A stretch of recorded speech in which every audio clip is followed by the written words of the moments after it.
Good morning, good morning, good morning. This is She Be Willing 18 here today to talk about all in versus accessorial and fuel surcharge. So, when I got up this morning to check out what loads are available on the load board, since I do have a truck here at Landstar, I went ahead and logged in and immediately saw an all in load. Typically, these are the ones I avoid simply because fuel surcharge and any incidental that you may do at the shipper or receiver helping to offload, unboxing a crate, whatever it is not paid. Everything is just as it says, all in. So I have found those to be non-profitable. However, this one caught my eye because it's $5.83 a mile. It was posted today and they are clearly looking for someone to take this load. It is of high priority. So I went ahead and sent it to myself, and I want to see if this load would, in fact, be worth picking up. So, what I do, I don't get mesmerized with the line haul because remembering that there's a fuel embargo going on, fuel has increased by over $1 a mile for truckers, and all of that is coming out of that $6,700. Further, if you are an owner operator leased on to a broker such as Landstar, you have a commission to pay.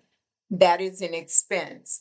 Any incidentals that are associated with running this load, that is an expense, including deadhead miles, which oftentimes an owner operator will fail to calculate as an expense. So let's take a look.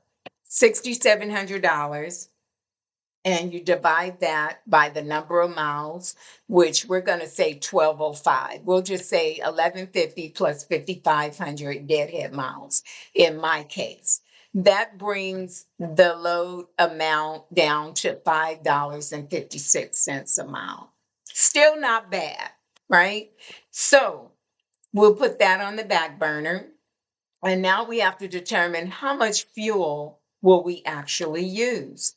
So we got to take the live miles and the deadhead miles, total of 1205, divided by the national average of miles per gallon, 6.5, and times that by the pump price. So right now, even best case scenario, running under Landstar discount at the pump, it is between $3.90 and $4. I always take the worst case scenario. So we're going to say $4.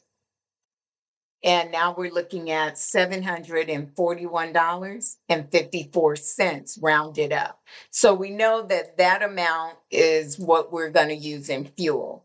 So the other expense is going to be taking that 35% out of your line haul.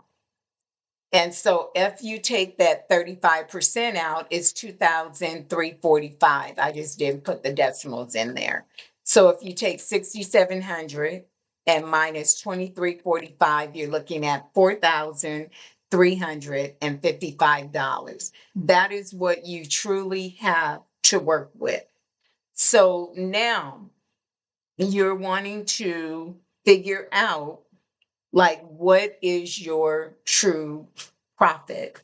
So if we take $741.54, which is your fuel cost, and then we take the 2345, which is Landstar's commission, we're looking at $3,086.54 in expenses.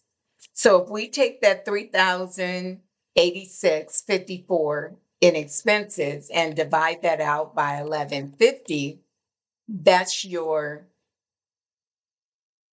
cost to run the load, $2.68.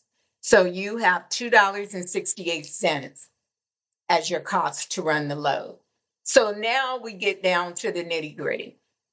So we know that this load on income per mile is actually around $5.56. We're going to minus that $2 and what did I say?